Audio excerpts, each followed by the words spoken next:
You know that feeling when the day just slips away? You had plans, you had goals, but somehow the hours scattered into scrolling, distractions, and "I'll do it later."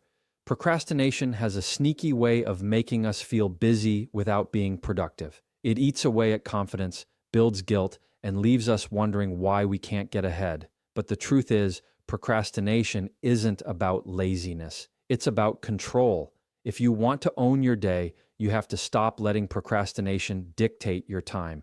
Procrastination doesn't just appear out of thin air. It has a starting point, a trigger, something that sparks the delay before you even realize it's happening. Most people think they procrastinate because they're lazy, but the truth is, far from that. You're not lazy, you're reacting. A notification goes off, a thought slips into your head, or an excuse forms, and suddenly you've given that trigger control. When you begin to recognize what sets procrastination in motion, you can actually interrupt it. That awareness is the first defense against losing hours of your day to distractions you didn't even choose. Think about it like this. Everyone has a default distraction. For some, it's the phone buzzing with social media updates. For others, it's the endless scroll of emails that make you feel productive without truly being productive.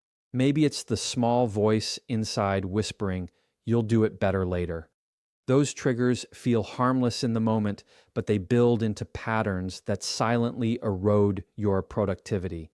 Identifying them is like shining a flashlight into a dark corner. You finally see what's been tripping you up all along, and now it doesn't get to stay hidden. Most people underestimate how powerful environment is in shaping their triggers. A messy desk signals to your brain, "There's too much here, let's escape into something easier." Sitting in the wrong place, surrounded by noise or clutter, automatically feeds procrastination. Even the apps you keep on your home screen can act as constant landmines for distraction.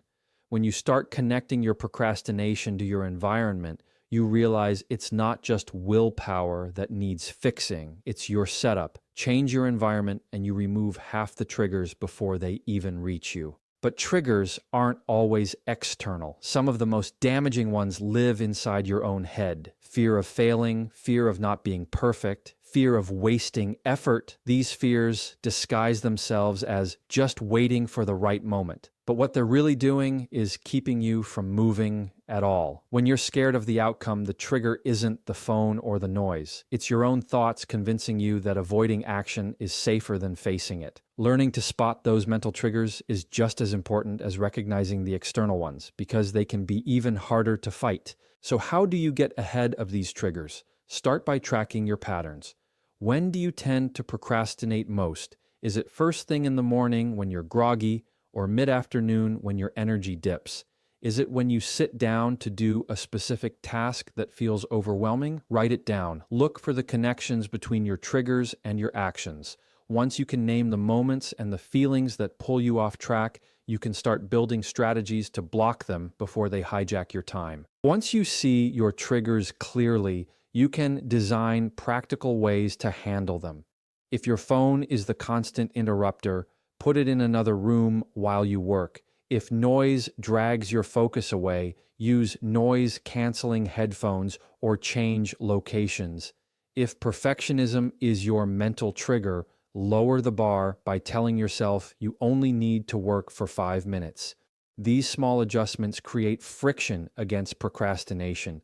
They take away its power to sneak up on you, because now you've built barriers between you and the habits that used to run the show. The biggest shift happens when you stop blaming yourself and start blaming the trigger, because the moment you realize it's not a character flaw but a predictable pattern, you can change it. You don't have to fight procrastination by sheer will every time. You fight it by removing the spark that starts the fire.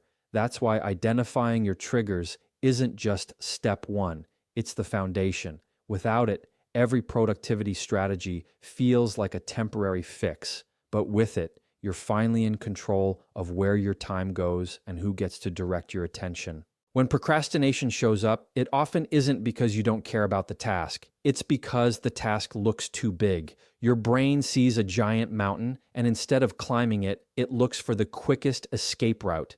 That escape route is procrastination. It feels easier to delay than to face something that feels overwhelming. That's why shrinking the task is so powerful. It takes the weight off your shoulders and turns something massive into something manageable. You don't need to finish the mountain. You just need to take the next step forward. Most people make the mistake of thinking about the whole project all at once. I need to write the report, finish the presentation, clean the house, start the workout routine. Thinking like that sets you up for paralysis because your brain doesn't know where to begin. It's like staring at a puzzle with 1,000 pieces and expecting the whole picture to appear instantly.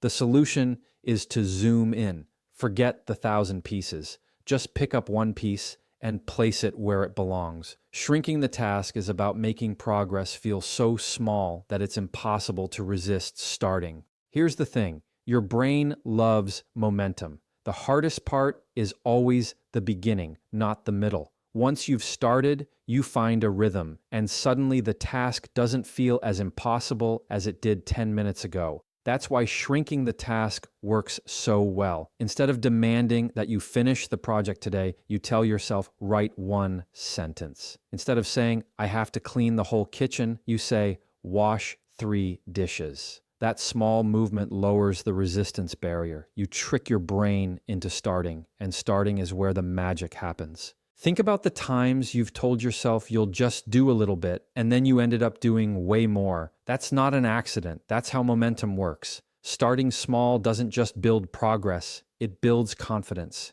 Every time you shrink the task, you prove to yourself, I can do this. And when your brain gets that reward, it wants to keep going. Suddenly, the task that felt like a mountain starts feeling like a hill, and the hill starts feeling like a step. You didn't change the project, you changed the way you approached it. Shrinking the task isn't just about psychology, it's about design. If you know a task overwhelms you, design it in pieces before you even start. Break the report into outline, draft, edit. Break the workout into warm up, one set, cool down. Break the cleaning into one drawer, one counter, one shelf. When you see the task split into smaller steps, your brain has a roadmap instead of a roadblock. It's easier to follow a path with checkpoints than to stare into a foggy distance with no end in sight. This approach also removes the perfectionism trap. Perfectionism tells you the whole project has to be flawless before you begin, which makes you hesitate. But when you shrink the task, you take the pressure off. You don't need to write a perfect essay. You just need to write a messy draft of the first paragraph. You don't need to record a flawless video. You just need to jot down a few talking points. Shrinking the task shifts the focus from perfect outcome to imperfect start, and an imperfect start is always better than no start at all. At the end of the day, shrinking the task is about removing excuses. It's hard to argue with yourself when the task is so small it feels effortless. You can procrastinate on write the whole report, but it's harder to procrastinate on write one sentence. You can procrastinate on run 3 miles, but not on put on running shoes. That's how you get around the walls your mind builds up. You stop fighting procrastination head on, and instead you outsmart it by making the first step too small to ignore. One of the biggest lies procrastination sells is the phrase, I'll do it later. Later never shows up. Later is just a softer way of saying never, and that's why vague intentions don't work. If you've ever promised yourself you'd get to something after work, after dinner, or after scrolling for just 5 minutes, you know how quickly later disappears. The way around this is using time anchors. Anchors tie your task to a specific point in time so your brain knows exactly when to act instead of floating in uncertainty. Think of anchors like appointments. You wouldn't tell a doctor, I'll come in sometime this week. You'd set a clear date and time, and you'd show up because it's on the calendar. But when it comes to your own goals, you leave them vague, which is why they never get done. Anchoring your tasks works the same way. Set a time and connect it to a real part of your day. Not, I'll exercise today, but at 7 a.m. after brushing my teeth, I'll do 10 push-ups. That anchor creates structure where procrastination usually thrives. Time anchors also stop the mental bargaining that wastes so much energy. Without an anchor, you'll keep debating with yourself. Should I start now? Maybe after lunch, or maybe tonight. By the time you're done negotiating, the day is gone. Anchors cut out the argument before it even starts. When you've decided ahead of time, the decision is already made. All that's left is execution. That's how you protect your willpower from being drained by endless back and forth battles in your head. Another benefit of time anchors is how they link habits together. If you tie a new action to an existing habit, it's more likely to stick. For example, after I pour my morning coffee, I'll write 3 lines in my journal. The coffee is the anchor, and your brain quickly learns the connection. Instead of trying to create motivation out of thin air, you use something you already do daily as the trigger for something new. Over time, the anchor builds a rhythm, and procrastination loses its grip. Anchors don't have to be complicated or rigid. They just need to be specific. You can anchor to the clock. At 2 p.m., I'll start the report. Or you can anchor to an event. When I finish lunch, I'll reply to emails. Both work because they cut out the vagueness. Vague tasks float, anchored tasks land, and once they land, they actually get done. Your day feels more predictable, and predictability builds consistency, which is the real key to progress. It's important to remember that time anchors aren't about cramming your schedule with nonstop obligations. They're about clarity. They remove the fog that procrastination thrives in. When you say later, the brain doesn't know what that means, so it keeps postponing. But when you say this exact time, the brain registers a commitment. Anchors take the mystery out of your day. You stop waiting for motivation and you start showing up because the plan is already locked in. The truth is, procrastination loves freedom without boundaries. It loves when your time is loose and undefined because that's when it can sneak in and take over. Time anchors close the gaps. They act like guardrails on a highway, keeping you from drifting off into distractions. And the more often you use them, the more control you feel over your schedule. You stop chasing time and start directing it, which is the difference between feeling overwhelmed at the end of the day and feeling like you owned it. Most people think they need motivation before they can start. They wait for the right mood, the right energy, the right inspiration to finally take action, but that's backwards. Motivation doesn't show up first. It shows up after you begin. Action is what sparks motivation, not the other way around. If you've ever forced yourself to start something you didn't feel like doing, only to find yourself energized halfway through, you've already seen this truth at work. The key is learning how to lean into action even when you don't feel like it. Momentum is built the same way you push a heavy car. The hardest part is the first shove. Once the wheels are turning, it gets easier and easier to keep it moving. Your tasks work the same way. Starting feels heavy, almost impossible, but once you push past the first few minutes, the weight drops. That's why you can't wait around for motivation. If you wait, you'll stay stuck at the starting line. But if you act, even in the smallest way, you build enough momentum to carry you forward. The trick is lowering the entry point so the first action feels too small to resist. Tell yourself you'll just write 1 sentence, walk for 2 minutes, or clean 1 corner of the room. The size of the step doesn't matter. The act of stepping does. Because once you're in motion, your brain adapts. It says, well, we've already started, we might as well keep going. That shift turns a tiny action into a chain reaction. What felt overwhelming 10 minutes ago now feels manageable because you changed your state through movement. Momentum also fights the perfectionism that often fuels procrastination. Perfectionism wants the whole thing to look flawless before you even begin, which makes you hesitate endlessly. But action doesn't wait for perfect. Action gets messy, tries things, makes mistakes, and keeps moving. And the beautiful thing is, progress beats perfection every time. You'll never get a project right in your head before you start. You only figure it out by doing. Momentum lets you outpace your own doubts by forcing them to chase you instead of hold you back. Think about how this plays out in daily life. You put off sending an important email because it feels like a big deal. But the second you start typing the first line, the pressure drops. You avoid exercising because you imagine the entire workout, but the second you lace up your shoes and step outside, you feel lighter. Action shrinks problems in real time. It doesn't remove the responsibility, it removes the dread. And once the dread is gone, the task stops being an enemy and starts being something you're capable of handling. The most powerful part of Action First Momentum is how it rewires your relationship with procrastination. Instead of seeing yourself as someone who waits, delays, or avoids, you begin to see yourself as someone who moves. That identity shift is critical. Every time you take a small action without waiting for motivation, you reinforce the belief that you are in control. And belief drives behavior. The more you prove to yourself that you can begin without feeling ready, the more automatic it becomes to start no matter the task. Momentum doesn't just help you get things done, it helps you feel lighter at the end of the day.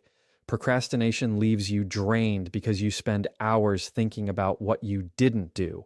Momentum leaves you satisfied because you acted, even if the step was small. The difference is in the direction you choose, waiting or moving. When you choose moving, you choose energy, clarity, and control. And all of that begins with one simple rule: act first and let motivation catch up later. Your day is not just about time, it's about energy. You can have 12 free hours and still get nothing done if your energy is gone. Procrastination feeds off low energy because when you're drained, every task feels heavier than it really is. That's why protecting your energy is just as important as managing your time. You need to know when you're sharpest, when you're sluggish, and how to align your work with those natural rhythms. Time management without energy management is just rearranging exhaustion. Most people treat their day like all hours are equal, but that's not how the brain works. You have peak times when your focus is strong, and you have valleys when even simple things feel impossible.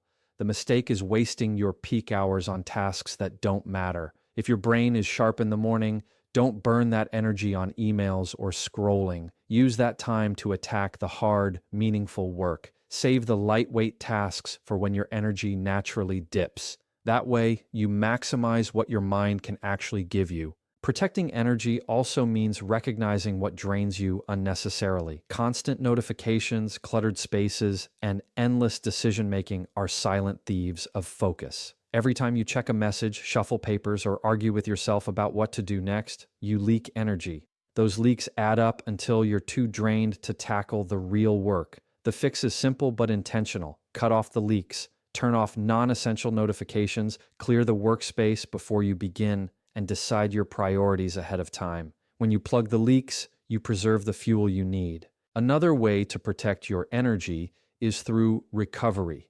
You can't run on empty and expect focus to magically appear.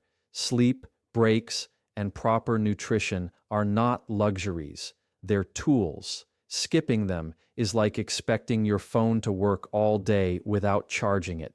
Even short pauses to stand, stretch, or breathe can reset your brain and bring your focus back. Protecting energy doesn't mean you grind nonstop. It means you manage it like a limited resource. The sharper you guard it, the more you can accomplish without burning out. Boundaries are part of energy protection too. Every yes you give to distractions is a no to the work that matters. If you allow constant interruptions, you'll never have the mental space to dive deep. Setting boundaries with people, technology, and even yourself is not selfish. It's strategic. Tell others when you're unavailable, block off time for focus, and commit to it like you would a meeting. Boundaries give you control over where your energy goes instead of letting everyone else spend it for you. It's also important to learn your personal energy triggers. Some people find movement boosts their focus, others need quiet, and some thrive on background music. Know what lifts you up and what drags you down. If you feel drained after certain habits, replace them. If you feel recharged after a walk or a glass of water, use that as a reset button. Protecting your energy isn't one size fits all. It's about tailoring your environment, your habits, and your routines to work with your strengths instead of against them. The real shift comes when you stop measuring your productivity by hours spent and start measuring it by energy invested. 2 hours of focused energy beats 6 hours of distracted effort every single time. Protecting your energy means valuing it like currency, spending it wisely, and refusing to waste it on things that don't matter. When you align your most important tasks with your peak energy and shield yourself from unnecessary drains, procrastination loses its power because you're no longer fighting from a place of fatigue. You're operating from strength.